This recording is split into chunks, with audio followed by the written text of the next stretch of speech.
from about 15 years on up, a great deal of my thoughts were basically unshareable. We are all evil in some form or another. Yes, I am not 100%, but I am evil. My mother was a sick, angry, hungry, and very sad woman. I hated her, but I wanted to love my mother. This is Serial Killing, a podcast. Hello again, and welcome to Serial Killing, a podcast. This is Alyssa Carroll, and I am your host and the creator of @serial_killing on Instagram, where we go through the life stories of serial killers to see if we might catch a glimpse of why they displayed their famous, vile, and disturbing behaviors. This week's podcast will be on Wayne Nance, otherwise known as the Missoula Monster. Wayne was never formally caught, arrested, diagnosed, or had any kind of trial, but the story nonetheless is interesting and terrifying. So, let's get into the story. Wayne Nance was born on October 18th, 1955, making him a Libra in Missoula County, Montana. Now, we've discussed what was going on in the United States in the 1950s in previous podcasts, but let's do a refresh. The United States was experiencing a boom, from the economy to the amount of children being born. People were moving away from the cities and out to the suburbs, where you could own a moderate house with a yard for less than the price of an apartment in the city. Women were being encouraged to leave the workforce and go back to being housewives, which many did, begrudgingly, and the rebirth of the feminist movement began again in the 1960s. More and more American citizens were speaking out about racial inequality and the end of segregation. It was met with resistance in the South, with some Southern congressmen vowing to do all that they could to defend segregation, which is shameful. So, a new genre of music was developing from the increasingly popular Black American blues that was labeled, quote, rock and roll. The first rock and roll artists were, of course, Elvis Presley, Buddy Holly, Chuck Berry, Jerry Lee Lewis, Little Richard, just to name a few. The music was catchy, and the themes were generally disliking authority and young love. TVs were beginning to be affordable enough to be in most people's homes, which began hurting the motion picture industry. Though slight, there was an increasing level of competition. So to get people to keep coming to the theaters, the writers and producers began casting young, attractive, popular people such as Elvis Presley. They also began making more horror and sci-fi movies as well, some of my favorites. Marilyn Monroe became hugely popular along with James Dean. Popular television shows included Leave It to Beaver, I Love Lucy, Father Knows Best, Dragnet, and Westerns also became quite popular. Now, with the Cold War beginning, many people lived in fear of a communist takeover. So a set of hearings called the House Un-American Activities Committee was formed and went after suspected communists, especially those in the entertainment industry. Many people were blacklisted. Also, many people believed that we were all living on borrowed time due to atomic bomb testing. World War II had shown that the Soviet Union and the United States could work together for a common and mutually beneficial goal, but that ended after the war. Then the nuclear race was on, and both countries were in constant competition to build more and more deadly nuclear bombs. But children, for the most part, were blissfully unaware. The Barbie was around, the hula hoop was invented, and for the most part, life was very good for citizens of the United States during the 1950s. Wayne Nance's parents were George and Charlene Nance. George was a truck driver and Charlene was a waitress. George was born in 1928. His mother had remarried a man when George was a toddler, and I don't know what happened to his biological father, but his stepfather, John, was the only father George ever knew. And when he turned 16, George joined the Navy. In 1952, when he was 24 years old, he met and married Charlene, who was a child bride, or considered a child bride. She was 16 at the time, and the wedding was held in Charlene's parents' house. Now, back then, that was not uncommon. The couple lived in a trailer park in Missoula, Montana, and George worked as a truck driver in the logging industry for many, many years. The couple had 4 children. Their eldest was Desiree. The next child was Wayne, then another son, William, and then their baby daughter, Vetta. George loved to go hunting, fishing, and taking his family and friends camping. I mean, he loved to be outdoors.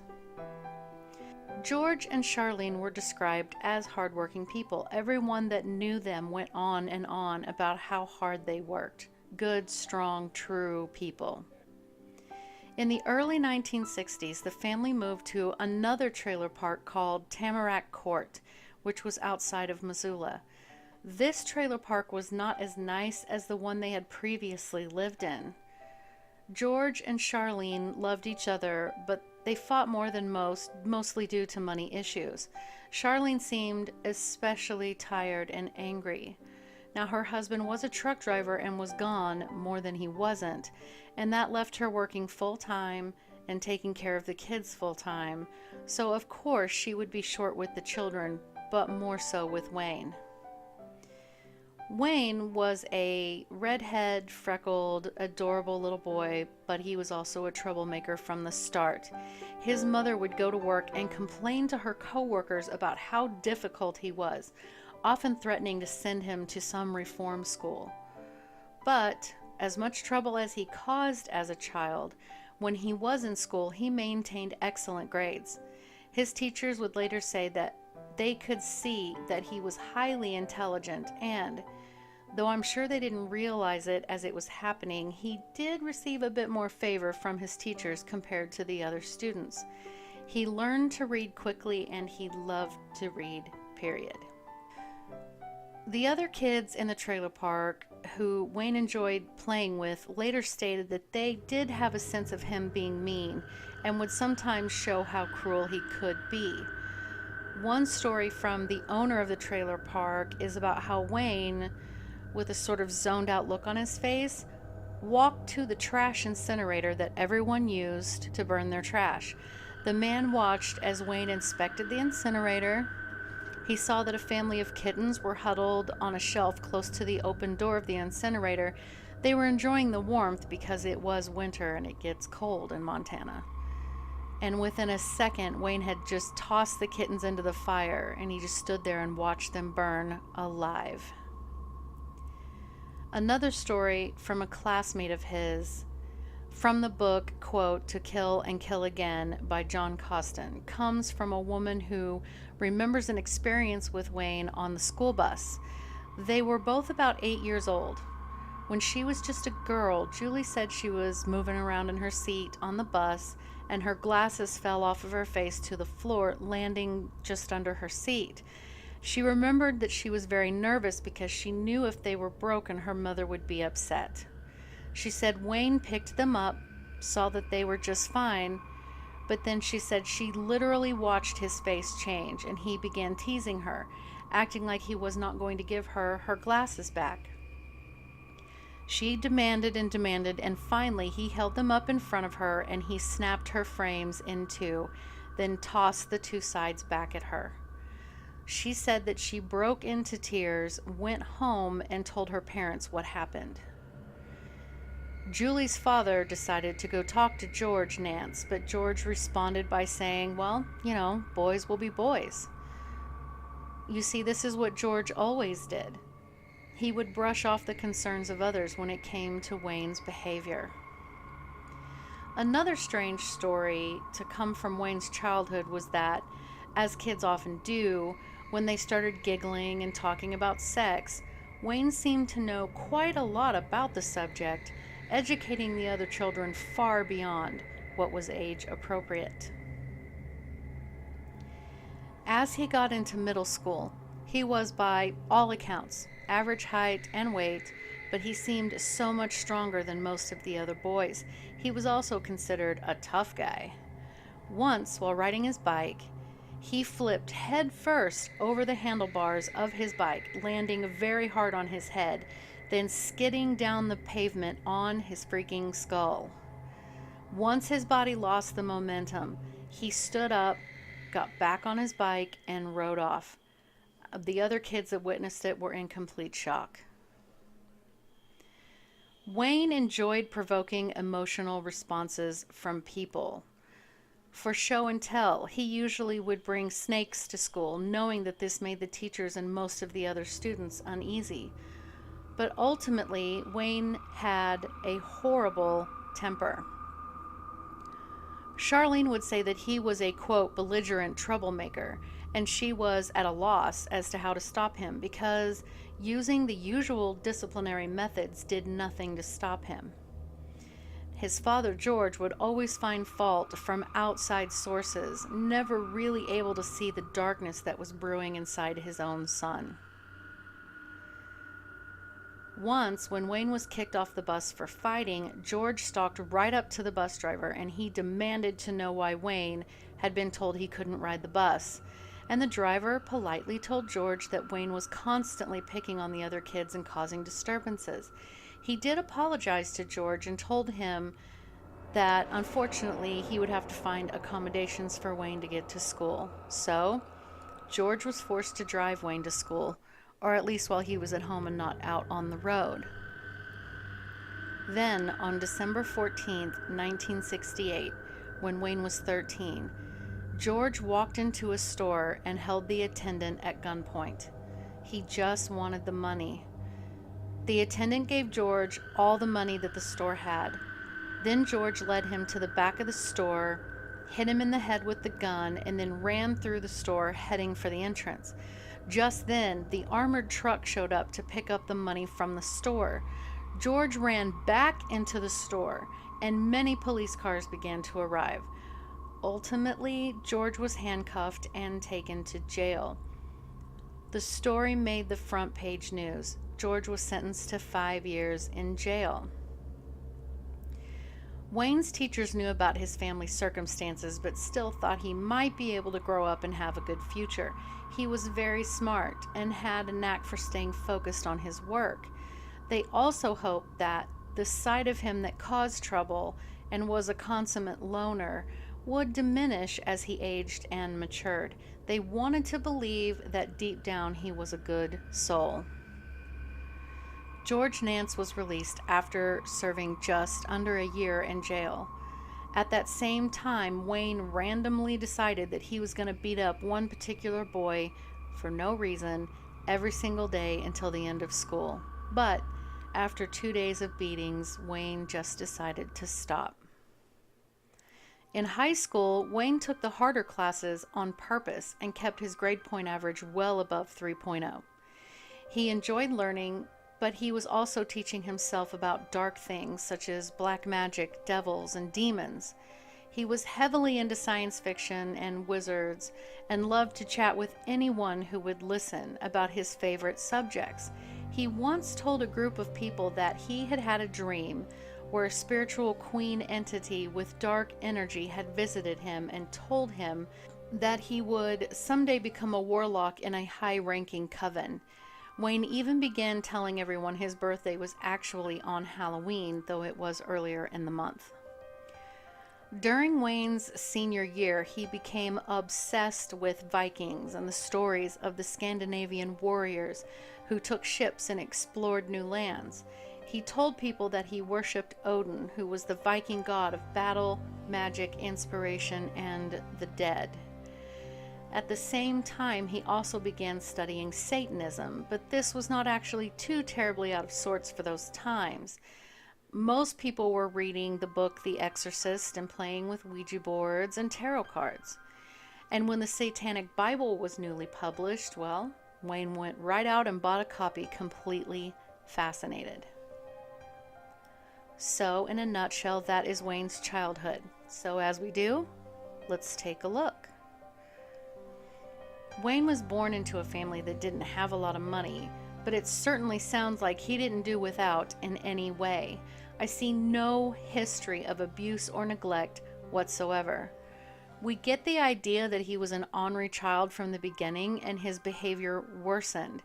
Now, it is unfortunate that his father didn't hold him accountable for his bad behavior like he should have, but that in itself wouldn't show causation for his future crimes. We do get the sense that his mother was very frustrated with him, but again, there seems to be zero evidence that she did anything other than what any normal parent would do when they have been pushed to the edge of sanity by their child. Now, we know that he had a pretty substantial head injury when he wrecked off of his bike, but again, he was displaying aggressive and violent behavior long before this accident. And yes, when the family became very short on money, his father attempted to rob a store for money and subsequently was arrested. And that would most definitely cause issues for the whole family. I would imagine Wayne, along with his mother and his siblings, experienced tremendous embarrassment. But again, his grades didn't drop. I have found nothing stating he acted out due to this event. He made the decision to beat that boy up for days after his father had already come back home. In my research, I read nothing stating the kids at school teased him about what had happened with his father. I mean, to the contrary, it appeared that the teachers tucked him neatly under their wings and tried to steer him in a positive direction. So, in my opinion, I see nothing that screams at me anything he could blame his crimes on with regards to his childhood. I see nothing that tells me he acted out based on a horrific childhood or life experiences. So, on the afternoon of April 11th, 1974, Donna Pounds had been out with a friend of hers that sold Avon to drop off orders to people. It was the day before Good Friday. Donna's husband, Harvey, was a preacher and was still working downtown.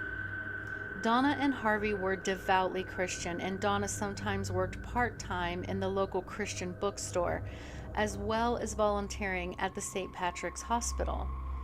Harvey was 44 years old, and he suffered from a congenital heart condition, a condition that had already taken the lives of two of his brothers. But it did not stop him from DJing on a local Christian radio station. The couple had 3 children. The middle was a son named Kenny, who had just left home to return to Fort Bliss, Texas, where he was in the Army. Kenny and Wayne Nance had been friends, well, sort of friends, in school. Donna arrived back home, dropped off by her friend in front of her house. The house was unlocked due to the fact that the house was for sale and the realtors were coming in and out showing the house. It was a bit after 1:30 in the afternoon and the house was quiet. The rest of this story is based on evidence and police theories. So it is thought that Donna walked into her master bedroom where she saw an intruder wearing gloves. In one of his hands, he was holding a .22 caliber gun. He pointed it at her and forced her on the bed. The gun was actually her husband's gun that was hidden in a built-in cabinet in their room. Most likely she recognized the gun, and the fact that the intruder knew exactly where it was means more than likely Donna also recognized her attacker. He shot a warning shot across the room and then tied her wrists and ankles to the bedposts using white clothesline wire. He then took off her pants, he cut her underwear off, and then he raped her viciously. After, he untied her and took her down to the basement where he demanded that she get on her hands and knees under the stairs. He then retied her binds, he taped her mouth shut, He then pointed the gun at the back of her head and shot her 5 times at point-blank range. She fell forward into the couch that was in the basement, and she was in a crouched position. The intruder then inserted the barrel of the gun between her legs, and he left it there. Later, Donna's husband, Harvey, arrived home and ultimately found his wife. He called the police. Now, it did come out that Harvey had been having an affair, and some, including his own son and Wayne's friend Kenny, believed Harvey had killed his wife. But there was enough suspicion around Wayne to obtain a warrant to search his room. So when they arrived, Charlene let the detectives in, knowing that her son was a suspect in the murder. She also knew that he had skipped school the day of the murder, and that he had been seen standing in the Pounds' backyard that afternoon. She watched as they found a black bag in his room containing .22 caliber bullets and empty shell casings, which were the same brand as the one used in the gun that killed Donna. They also found a pair of men's underwear in a drawer that had very visible blood stains on them. You see, Donna had been on her cycle when she was raped. So they took this evidence and they left. When the police asked Wayne to come in for a polygraph test, he consulted a lawyer. The lawyer at first was curious about the case. Wayne had showed up to his office alone, without his parents. I mean, he was just 18 years old. Wayne explained that he had been friends with Donna's son Kenny and that he had been to the house on several occasions. Wayne said that he thought he was being singled out because he was heavily into the occult. The lawyer did notice that Wayne had carved a pentagram into his arm. The lawyer told Wayne that he would look into the case and let him know if he would agree to represent him. But after the lawyer spoke with the police and he heard about the evidence, he decided he would not represent Wayne because he knew then that Wayne was not being eliminated as a suspect. He was the prime suspect. So he met with Wayne again, and as Wayne began asking questions about the validity of lie detector tests, and did some of the outcome vary depending on the operator, and on and on. Not to mention that not once did he even say anything about Donna Pounds or how awful her murder was. The lawyer could tell immediately that there was something very wrong with this kid, who also obviously knew that he was the prime suspect, and he didn't even seem to care. All Wayne was concerned with was how he was going to stay one step ahead and control the whole scenario. A deputy once told another officer that he had been out on patrol and saw Wayne Nance under a bridge. He had set up some sort of altar, had a small fire going, and it was obvious Wayne had sacrificed some cats, all while completely naked and pleasuring himself. Now, there was no mention of the deputy approaching Wayne or anything of that nature, which does confuse me, because why? But anyway, at Donna's funeral, her children, including Wayne's friend Kenny, discussed the fact that Wayne had been in their house, and Kenny knew that he had actually shown Wayne where they hid the gun just to show off, as boys often do, but Kenny didn't think that Wayne was actually capable of murder. Soon enough, the lie detector test was conducted on Donna's husband, Harvey, and the results were inconclusive. Again, he had been having an affair on his wife, and he had a known heart condition, but ultimately they were not able to determine if he were being deceptive or not. When they hooked Wayne up to the machine, he answered their questions, and the results showed that he was not being deceptive. He had passed the polygraph. So, what alibi did he use? He told them that he had been out hunting for Indian artifacts for a class he was taking, though it was later discovered the class had ended the semester prior. But the authorities tried to rely on physical evidence. There had been a pubic hair recovered from the crime scene, but it had been misplaced. They were not able to lift fingerprints off of one of the gloves that they found, and the underwear had been washed And since this was the 70s, they could not pull anything off to compare at least blood types. So, in the end, no one was arrested, and eventually the case went cold. Soon after, once Wayne graduated from high school, he joined the Navy. For the first year, he was a model soldier. Then, he was sent to an Idaho Falls, Idaho school for nuclear prototyping. But after only being there 2 days, he was kicked out, and his naval record was stamped as, quote, demonstrated unreliability, unquote. He was then sent to another naval facility. After a couple of years, he was in trouble again. Possession of marijuana on more than one occasion, possession of LSD, 2 illegal butterfly knives, and a pair of binoculars that he had actually stolen from the Navy. So he was, quote, generally discharged by reason of misconduct, unquote, on November 29, 1977. He moved back in with his parents in their trailer in Tamarack. 3 years later, Wayne's parents, George and Charlene, had gotten into a verbal fight at the waitressing job she had, and the argument went outside. From there, Charlene got into her car and sped off. George got into his pickup truck and he tried to keep pace, but her car was fast and he lost sight of her. He turned and he drove home to wait for her. But Charlene didn't go home.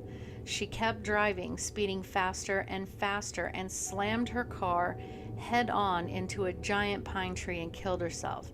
It was noted that she could have easily avoided the tree, and there were no signs that she had even hit her brakes. Charlene was only 44 years old.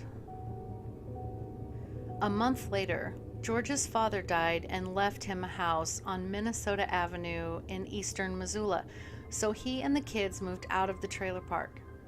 Wayne was now 25 years old, still living at home with his father, working as a bouncer at a local bar at night, and was also taking some college classes at the University of Montana.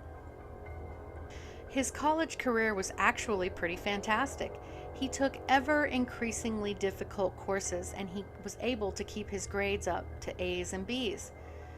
But after his mother's death, he eventually dropped out. That same summer, it seemed pretty hot for Montana, and Denise Tate left her windows open for the air to circulate through her home.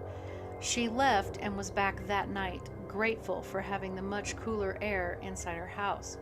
She went to her bedroom and discovered some rope had been tied to her bedposts, all 4 corners. Confused, she removed them, thinking that it was a prank, but told herself she would contact the police in the morning. The policeman was less than happy that she had removed the ropes and began to have her show him where they were and how they were tied. She described the situation, and he immediately recognized that that was exactly how Donna Pounds' ropes had been on her bed. He thought of Wayne immediately, but quickly dismissed the thought as he didn't even know where Wayne was located these days. One night after drinking, Wayne walked into the unlocked apartment of Bill and Dory Schmid in the middle of the night. Dory woke up to her husband barking at what she could only make out as a silhouette in her doorway, and her husband was demanding he leave. Wayne responded that he must have had the wrong apartment, and Bill ordered him out again, so Wayne appeared to leave. The couple settled back in, only Dory heard movement in the living room and awoke Bill again. So he got out of bed, he marched into the living room where Wayne was half asleep on the couch. He grabbed him by his arm and shoved him out the door. Now, what was terrifying about this encounter was that Dory and her husband Bill had been having some marital problems due to his drinking, and Bill had not been there for 3 nights. For those nights, Dory had been alone, and Wayne knew that.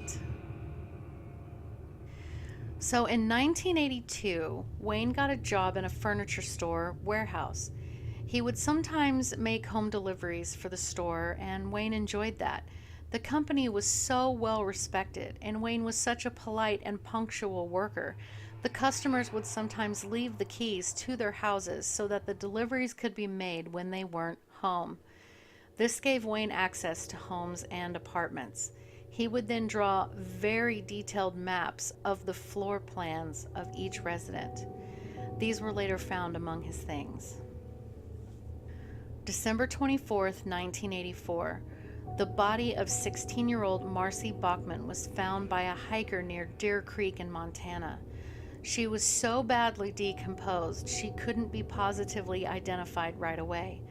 She had been buried in a shallow grave after being shot 3 times in the head.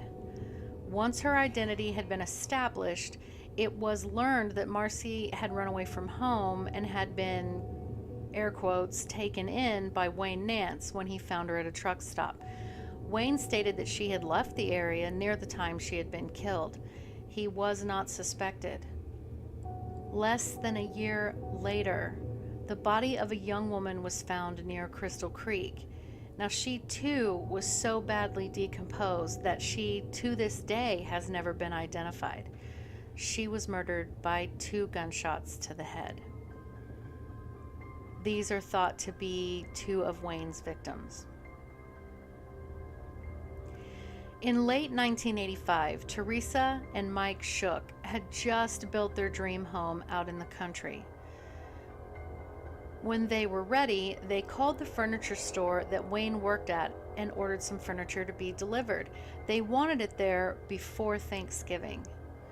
Wayne drove the delivery truck and a co-worker rode along to help.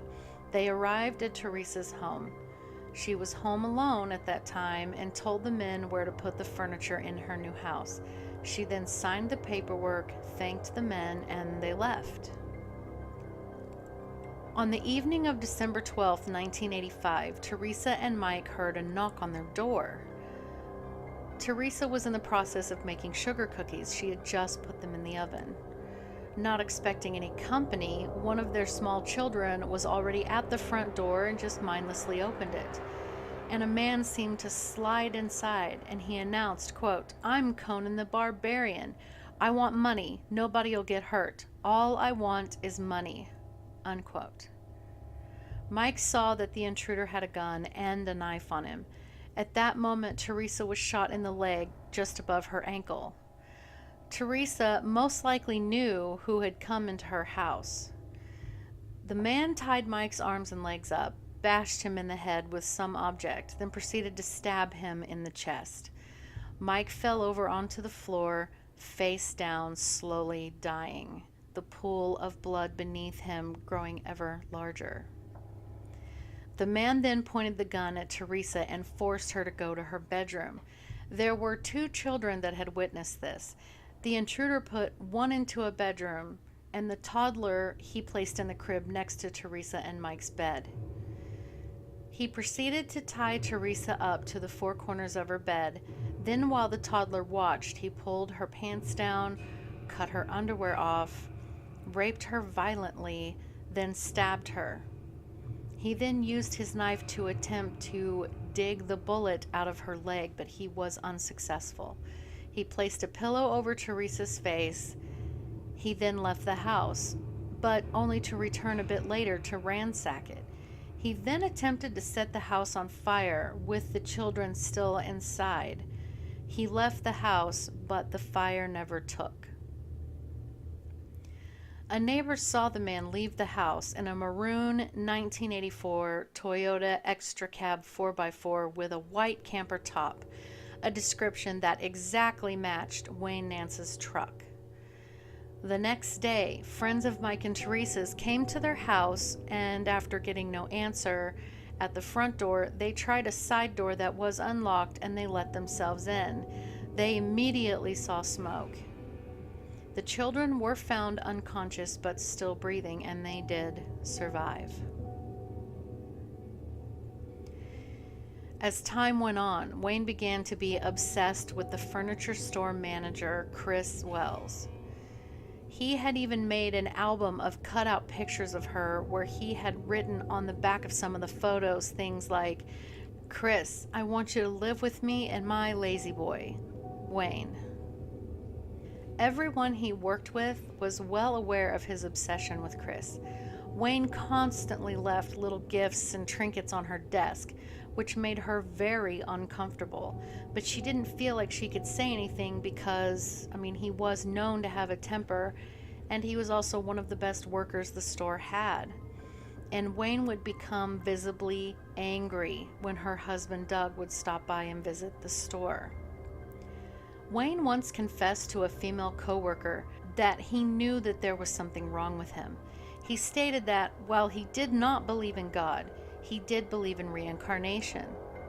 So the coworker asked him to explain. He said that he felt like he had not been allowed to come back like other people had after each death, that perhaps he was being punished for killing the last of an extinct animal and had been held back from having as many reincarnations as other people, but was finally allowed to come back when he himself was born.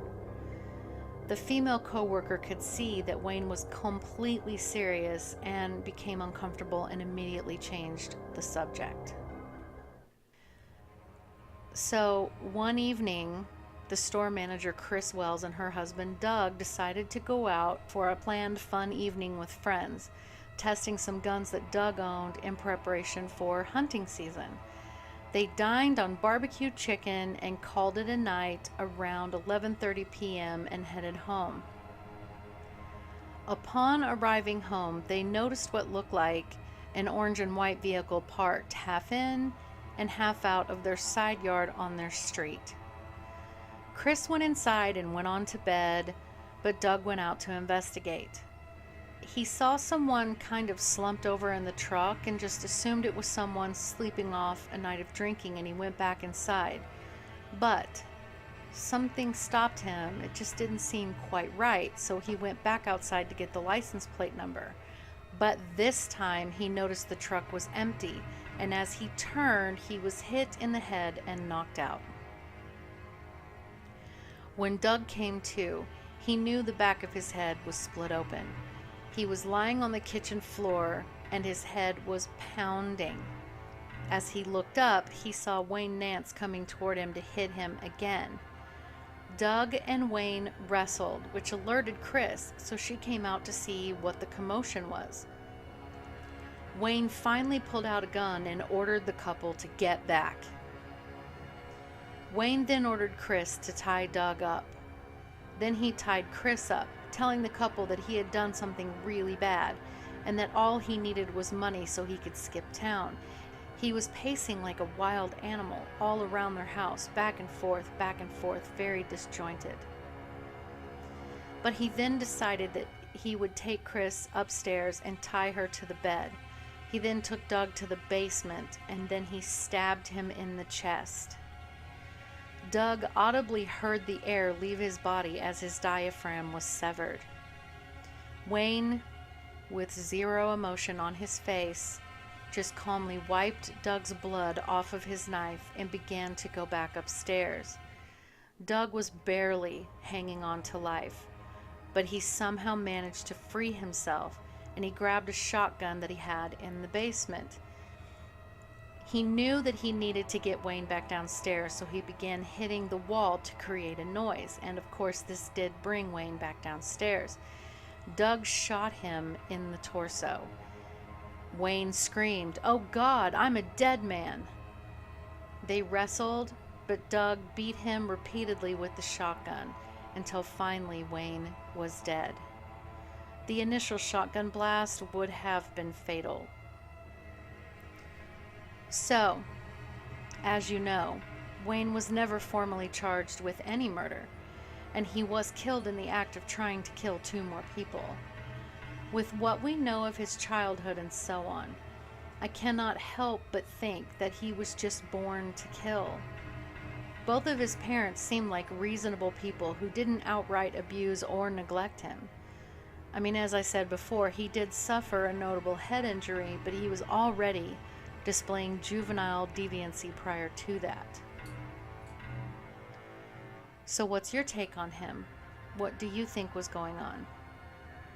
You can leave me comments on my Instagram page @serial_killing, or on my YouTube page under the same name of this podcast.